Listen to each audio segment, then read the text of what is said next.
Hello guys, അങ്ങനെ പതിവില്ലാതെ രാവിലെ തന്നെ ഞാൻ എണീച്ചിട്ടുണ്ട്. വേറൊന്നുമല്ല, എനിക്ക് ഇന്ന് ലേണേഴ്സ് ഉണ്ട് ഗായ്സ്. അങ്ങനെ ലേണേഴ്സ് എഴുതാൻ വേണ്ടിയിട്ടാണ് പോവുകയാണ്. നല്ല നടന്ന് ഞാൻ ചന്തുവിനെ ഒന്നിച്ച് പോകുന്നുണ്ട്. ചന്തു എപ്പോഴും ഈ ഒരു ടൈം ആകുമ്പോഴാണ് കോളേജിൽ പോകുന്നത്. അങ്ങനെ എഴുതി ഞാനാണെങ്കിൽ പാസ്സായി. എനിക്ക് ഭയങ്കര സന്തോഷമായി. ഇത് രണ്ടാമത്തെയാണ് കേട്ടോ. ഫസ്റ്റ് തന്നെ ഞാൻ പൊട്ടിയിട്ടുണ്ടേനും.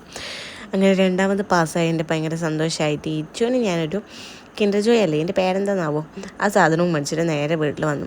ഇച്ചുവിന് അച്ഛൻ കൊണ്ടാക്കാമെന്നൊക്കെയാണ് പറഞ്ഞിട്ടുണ്ടായത്. പക്ഷേ ഇച്ചു പോകുന്നില്ല, അവൻ ചായ വരെ കുടിക്കാണ്ടിരിക്കുന്നതെന്ന് പറഞ്ഞതുകൊണ്ട് ഞാൻ വേഗം വീട്ടിൽ വന്ന് ഇച്ചുവിന് ചായയൊക്കെ കൊടുത്ത് അവനെ റെഡിയാക്കി നേരെ അവനെ അംഗൻവാടിയിൽ വിട്ടിട്ടാണ് ഞാൻ ഷോപ്പിലോട്ട് പോകുന്നത്. അങ്ങനെ ഷോപ്പിലെത്തി എൻ്റെ പരിപാടികളും പണിയൊക്കെ ഇങ്ങനെ തുടങ്ങി. വൈകുന്നേരമായപ്പോൾ ഒരു ലൈമൊക്കെ കുടിക്കാൻ വേണ്ടി താഴെ ചേച്ചിയുടെ പിടിയിൽ പോയി.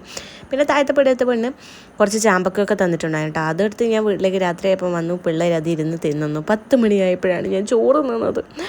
അപ്പോൾ okay, bye bye, see you. എന്നാളെ രാവിലെ ആദ്യം ഇതുപോലെ.